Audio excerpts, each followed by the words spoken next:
নমস্কাৰ। ৰেডিঅ' লখিমপুৰৰ শ্ৰোতাসকলক সম্ভাষণ জনাই আৰম্ভ কৰিছোঁ আজিৰ অনুষ্ঠান হাতত লৈ ষ্টুডিঅ'ত মই জয়া হাজৰিকা। আমাৰ ষ্টুডিঅ'ৰ ঘড়ী অনুসৰি এতিয়া সময় নিশা ৮ বাজি গৈছে। আগবঢ়োৱা হৈছে লখিমপুৰৰ বাতৰি। নমস্কাৰ। লখিমপুৰৰ বাতৰি হাতত লৈ ষ্টুডিঅ'ত এয়া মই কুলেন্দু ভূঞা। আজি মহাপুৰুষ শ্ৰীমন্ত শংকৰদেৱৰ তিৰুভাৱ তিথি। অসমৰ প্ৰতিখন সত্ৰ আৰু নামঘৰত গুৰুজনাৰ তিৰুভাৱ তিথি পালন কৰা হৈছে। ৰাজ্যৰ অন্যান্য প্ৰান্তৰ লগতে লখিমপুৰ জিলাৰ নামঘৰ আৰু সত্ৰসমূহতো হৰিনামৰ অমীয়া ভক্তিৰসেৰে তিথি পালন কৰাৰ বাতৰি পোৱা গৈছে। লখিমপুৰ জিলা গোৰ্খা মাতৃ সমাজৰ উদ্যোগত কালি দিনজোৰা কাৰ্যসূচীৰে ৫ম সংখ্যক প্ৰতিষ্ঠা দিৱসটি পালন কৰা হয় আৰু লগতে তীজ উৎসৱো উদযাপন কৰা হয়। ডঙিবিল শাখা সমিতিৰ আতিথ্যত আৰু জিলাখনৰ বিভিন্ন শাখাসমূহৰ সহযোগত ডঙিবিলৰ গুৰুকুল পাব্লিক একাডেমীত এই অনুষ্ঠান সম্পন্ন হয়। পুৱাবেলা বিভিন্ন প্ৰতিযোগিতা অনুষ্ঠিত হোৱাৰ বিপৰীতে দিনৰ ১ বজাত মুকলি সভা অনুষ্ঠিত হয়। লখিমপুৰ জিলা গোৰ্খা মাতৃ সমাজৰ সভানেত্ৰী সীতা দেৱীয়ে সভাপতিত্ব কৰা মুকলি সভাখনিত নিৰ্দিষ্ট বক্তা হিচাপে উপস্থিত থাকি বিশিষ্ট সাহিত্যিক গৱেষক ডক্টৰ হেমৰাজ নেপালে ভাষণ প্ৰদান কৰে। লখিমপুৰ জিলাত অহা বছৰৰ ৩ জানুৱাৰীৰ পৰা ৮ জানুৱাৰীলৈকে অনুষ্ঠিত হ'ব লগা সদৌ অসম ভিত্তিত ভাওনা সমাৰোহৰ প্ৰতিযোগিতাৰ লগত সংগতি ৰাখি ১০,০০০ মহিলাই একেলগে দিহানাম পৰিৱেশন কৰিব। দিহানামৰ এটি উদ্বোধনী অনুষ্ঠান কালি জিলাখনৰ লালুক গণভৱনৰ প্ৰাংগণত অনুষ্ঠিত হয়। জিলাখনত নৱগঠিত ৰঙানদী বিধানসভা সমষ্টিৰ বিভিন্ন প্ৰান্তৰ প্ৰায় ৫০০ শতাধিক মহিলাই কালিৰ উদ্বোধনী অনুষ্ঠানত অংশগ্ৰহণ কৰি দিহানাম পৰিৱেশন কৰে। লখিমপুৰ জিলাৰ নাৰায়ণপুৰস্থিত মাধৱদেৱ বিশ্ববিদ্যালয়ত যোৱা ২১ আগষ্টত বিশ্ববিদ্যালয়খনৰ নৱাগত আদৰণি সভা অনুষ্ঠিত হয়। সমবেত সংগীতেৰে শুভাৰম্ভ হোৱা নৱাগত আদৰণি সভাখনি উদ্বোধন কৰে বিশ্ববিদ্যালয়ৰ উপাচাৰ্য ডক্টৰ অৰূপজ্যোতি চৌধুৰীয়ে। জনপ্ৰিয় ইউটিউবাৰ তথা সমাজসেৱক সময় গগৈ মুখ্য অতিথি হিচাপে উপস্থিত থকা নৱাগত আদৰণি সভাখনিত doctor Kshirprabha Dutta, doctor Limpon Bora, doctor Debapallav Rajkhowa, Parash Goswami, Shyamanta Hazarika, Ramesh Hazarika আদি গুণী জ্ঞানী ব্যক্তিয়ে অংশগ্ৰহণ কৰে। আমাৰ লখিমপুৰৰ বাতৰিৰ সংবাদদাতাই জনোৱা মতে বিয়লি ভাগত নৱাগত আদৰণি সভাখনিৰ লগত সংগতি ৰাখি কণ্ঠশিল্পী প্ৰাণদীপ হাজৰিকাই সংগীতানুষ্ঠান পৰিৱেশন কৰে। যোৱা ২১ আগষ্টত লখিমপুৰ জিলাৰ পথালি পাহাৰত এজন যুৱকৰ পৰা বান্দৰদোৱা আৰক্ষীয়ে তালাচী চলাই ৫০টা ড্ৰাগছ ভৰ্তি কণ্টেইনাৰ জব্দ কৰি এজন যুৱকক আটক কৰে। আৰক্ষীৰ সূত্ৰত প্ৰকাশ যে পিঠাগুৰি গাঁৱৰ প্ৰায় ২৬ বছৰীয়া যুৱকজনে অন্য এজন বন্ধুৰ সৈতে এটা টোপোলা পথালি পাহাৰ শংকৰদেৱ মহাবিদ্যালয়ৰ সন্মুখৰ ৰাষ্ট্ৰীয় ঘাইপথত ৰৈ থকা অৱস্থাত হাতেলোতে ধৰে আৰু যুৱকজনৰ পৰা ৫০টা কণ্টেইনাৰত থকা প্ৰায় ৬৯ গ্ৰাম ড্ৰাগছ জব্দ কৰে। কাইলৈৰ পৰা ৩০ আগষ্টলৈকে ৫দিনীয়া কাৰ্যসূচীৰে পূৰ্বোত্তৰ প্ৰদেশীয় মাৰোৱাৰী যুৱ মঞ্চৰ উদ্যোগত লখিমপুৰ জিলাৰ বিভিন্ন প্ৰান্তত মেগা স্বাস্থ্য পৰীক্ষা শিবিৰ আয়োজন কৰিছে। পহিলা দিনা অৰ্থাৎ কাইলৈ নৰ্থ লখিমপুৰ বিশ্ববিদ্যালয়ৰ চৌহদত, ২৭ আগষ্টত বিহপুৰীয়া পৌৰসভা প্ৰাংগণত, ২৮ আগষ্টত নাওবৈচাস্থিত শংকৰদেৱ শিশু বিদ্যা নিকেতনত, ২৯ আগষ্টত পানীগাঁও ওমপ্ৰকাশ দিনোদীয়া মহাবিদ্যালয়ত আৰু ৩০ আগষ্টত বগীনদীৰ গজাইমনাই ক্ষেত্ৰত এই শিবিৰ সম্পন্ন হ'ব।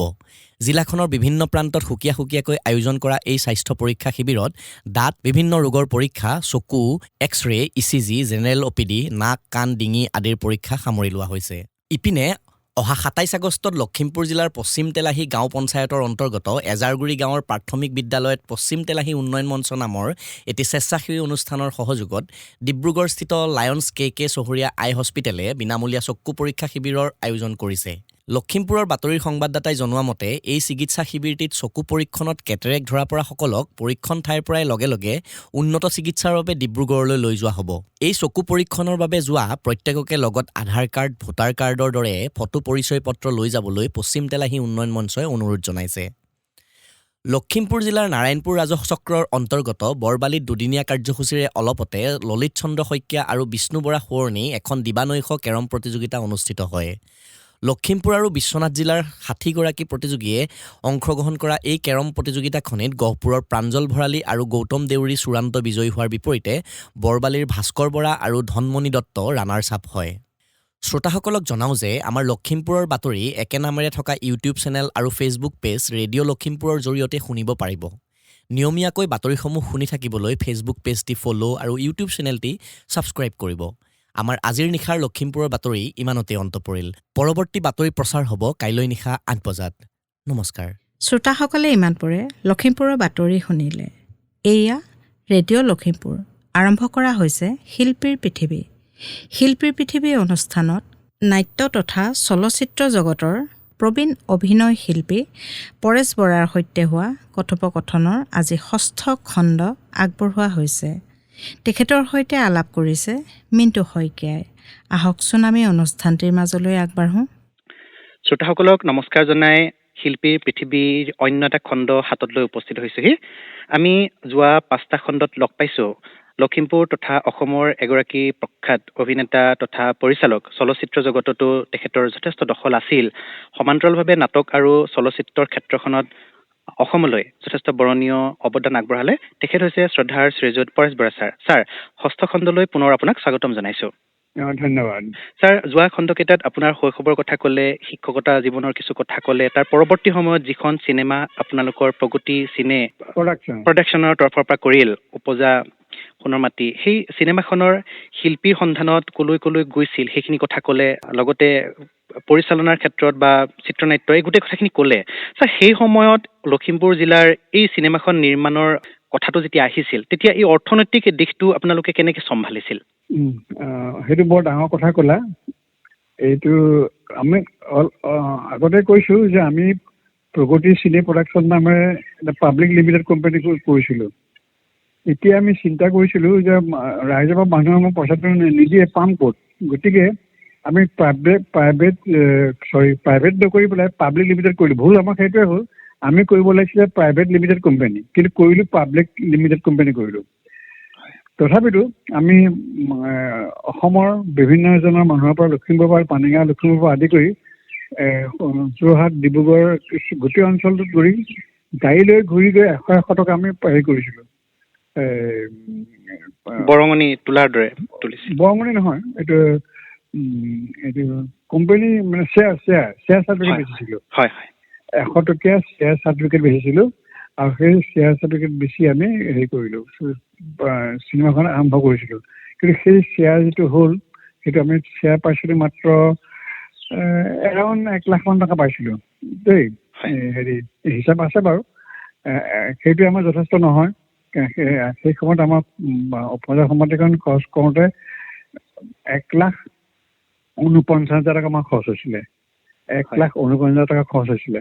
কিন্তু সেই 49,000 টকা খৰচ কৰিবলৈ যাওঁতে তেতিয়া আমাৰ অসুবিধা এটা হৈছিলে, মানে ফাইনেন্স চাইডটো। তেতিয়া আমি কি কৰিলোঁ, আমি কৈছিলোঁ যে মেনেজিং ডিৰেক্টৰ আছিলে ৰামনিবাস মহেশ্বৰী, সূৰ্য চিনেমাৰ মালিক। প্ৰেচিডেণ্ট চেয়াৰমেন আছিলে শান্তিলাল বাকলিৱাল।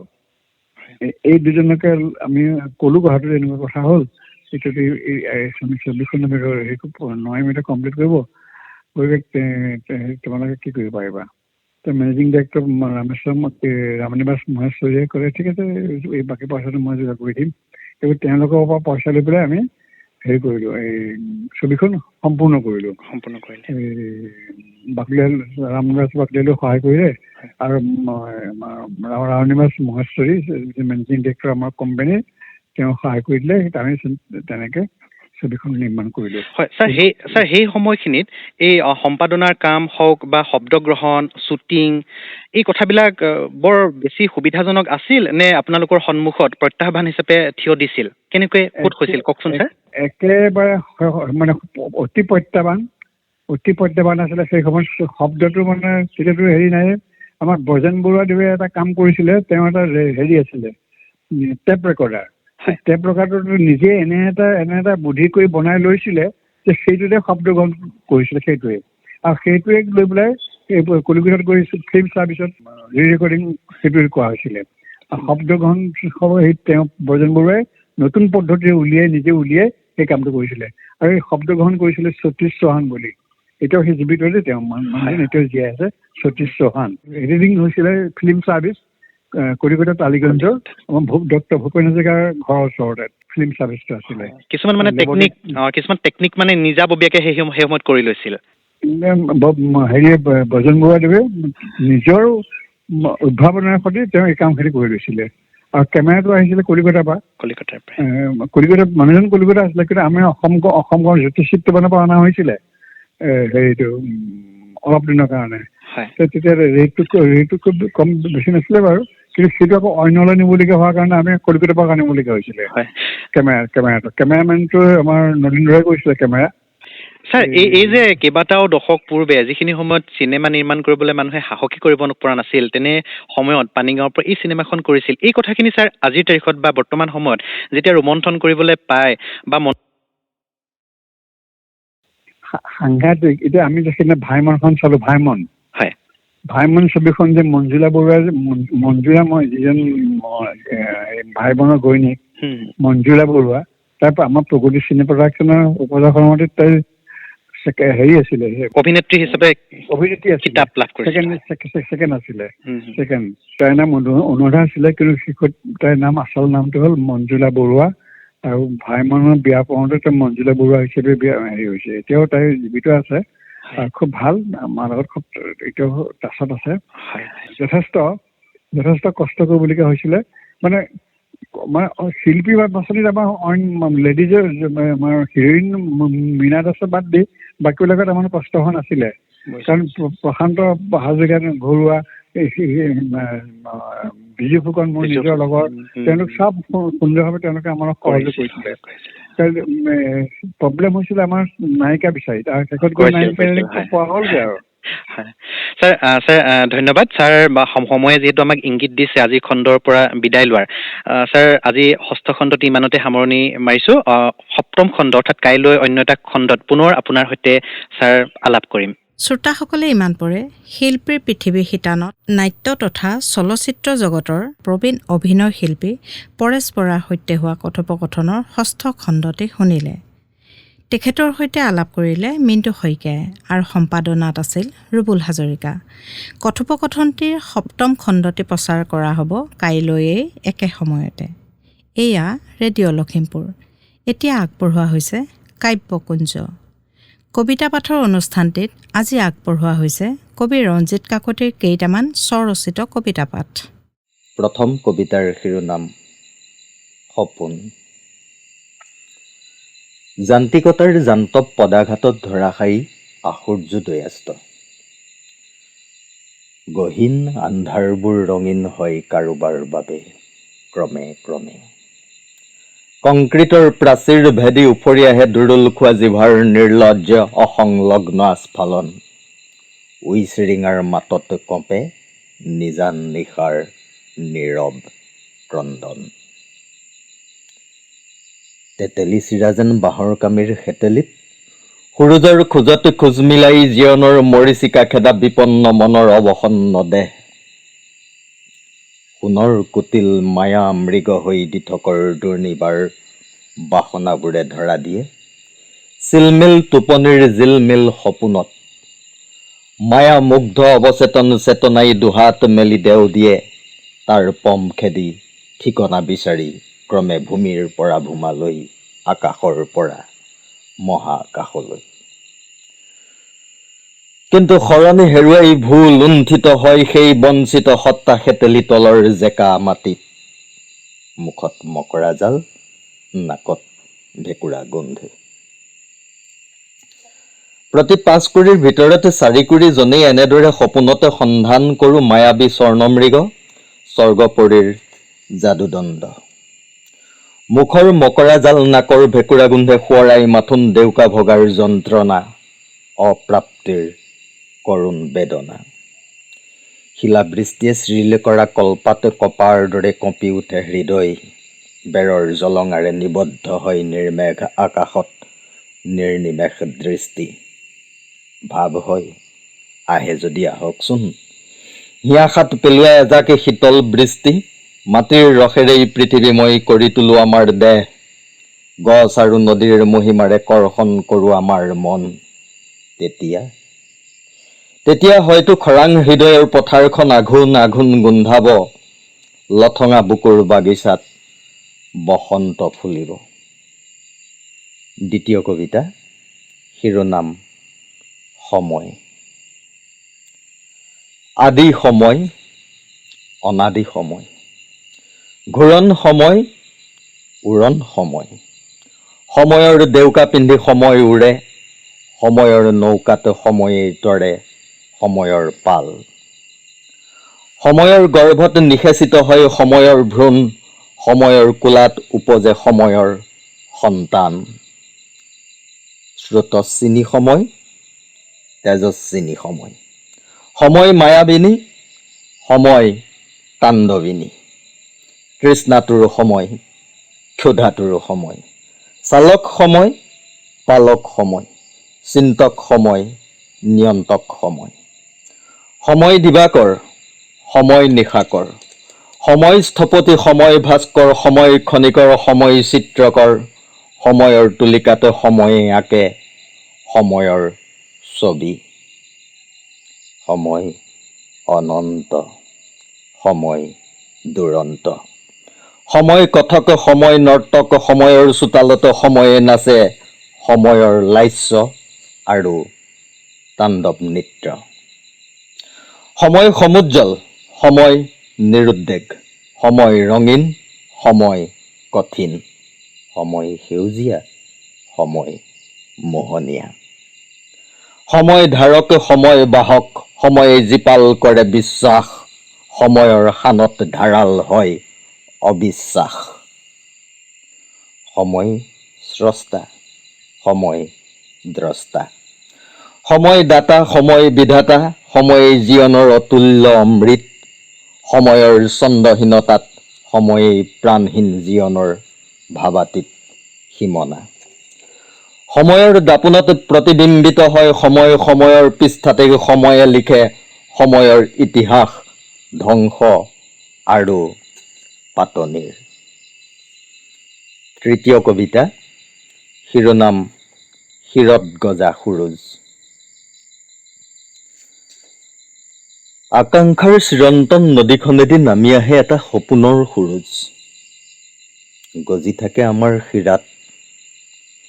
শিৰত গজা সুৰুজটোৰ শিপা দলৈকে শিপাই, স্পৰ্শ কৰে হৃদয়, হৃদয়তো গজি উঠে অন্য এটা সুৰুজ, মণিকোঠত উপচি থাকে আশাৰ অনিৰ্বাণ আলোক। আচলতে আমাৰ শিৰাই শিৰাই প্ৰবাহিত হৈ থাকে একো একোটা অপূৰণ সপোনৰ সুৰুজ। সুৰুজটোৰ প্ৰচণ্ড উত্তাপে গলাই থাকে আমাৰ পুৰাতন দুখ, উদৰৰ আমৰণ ভোক, চোতালত ছটিয়াই কিঞ্চিত প্ৰাপ্তিৰ এচেৰেঙা সুখ। অত্যাচাৰী শাসক আৰু শোষকে কুট কৌশলেৰে লুকুৱাই ৰাখে সিহঁতৰ হৃদয়তো গজি থকা একেটা সুৰুজৰ সত্তা, সলনি কৰে আমাৰ শিৰত, হৃদয়ত গজি থকা আমাৰ শিৰাত আজীৱন প্ৰবাহিত হৈ থকা একেটা সুৰুজৰ সংজ্ঞা। ভণ্ডামীৰ বন্ধাত্বত বন্দী শোষকে ভয় কৰে সুৰুজটোৰ উদ্গিৰিত জ্বালামুখী উত্তাপ। আমাৰ বঞ্চিত মনৰ লাঞ্চিত অভিপ্সাৰ বিপৰীতে সুৰুজটোৱে সজীৱ কৰি ৰাখে আমাৰ উত্তৰণৰ অনিৰুদ্ধ চেতনা। সুৰুজটো আমাৰ জীৱনৰ বাসন্তী উদ্দীপনা, বাৰিষাৰ ৰিমঝিম বৰষুণ, আঘোণৰ সোণোৱালী শইচ, আইৰ মুখৰ হাঁহি, পিতাইৰ অব্যক্ত আশা, হৃদয়ৰ মৌন ভাষা, নতুন দিনৰ আমাৰ জীৱন এখনা। আকাংক্ষাৰ চিৰন্তন নদীখনেদি নামি অহা অপূৰণ সপোনৰ সোণোৱালী সুৰুজটো আমাৰ শিৰাত, হৃদয়ত মাথো গজি থাকে আজীৱন। কাব্যকুঞ্জ অনুষ্ঠানটিত ইমান পৰে কবি ৰঞ্জিত কাকতিৰ স্বৰচিত কবিতা পাঠ শুনিলে। আজিলৈ ৰেডিঅ' লখিমপুৰৰ অনুষ্ঠান প্ৰচাৰ ইমানতে সামৰিছোঁ। পৰৱৰ্তী অনুষ্ঠান প্ৰচাৰ হ'ব কাইলৈ নিশা 8 বজাত। কাইলৈৰ অনুষ্ঠানত পুনৰ লগ পোৱাৰ প্ৰতিশ্ৰুতিৰে আজিলৈ বিদায় লৈছোঁ। শুভৰাত্ৰি।